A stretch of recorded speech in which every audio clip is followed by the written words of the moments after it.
হঠাৎ একদিন মা মাথার ঘুরে বসে বসে চোখের পানি ছেড়ে কান্দে, আল্লাহ, একটি মাত্র সন্তান তুমি আমারে দিলা, তারে আমি ইসলামের পথে মানুষ করতে পারলাম না, কোরআন শিখাইতে পারলাম না, হাদিস হাদিসের জ্ঞান দিতে পারলাম না, ইসলামের পথে রাখতে পারলাম না।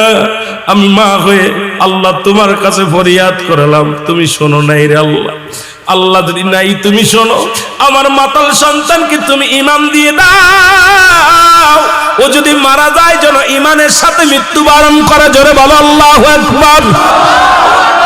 এ মুসলমান শুনে নাও, মা দোয়া করে, মায়ের দোয়া কবুল হয়ে গেছে আল্লাহর দরবারে। ছেলে ডাকতে বলে, মা আমি যাব হাসান বসরির কদমের মধ্যে, কিন্তু আমি উঠতে পারি না, দাঁড়াইতে পারি না, বসতে পারি না রে মা, তুমি যদি একটু হাসান বসরি আমার বাড়ি ডাকতে, আমি খাস তওবা করে নিতাম, আল্লাহ যেন গুনাহ মাফ করে দেয়। এর মা জননী দৌড়াইলেন হাসান বসরির কাছে। হাসান বসরির কদমে যা ডাকতে বলে, হুজুর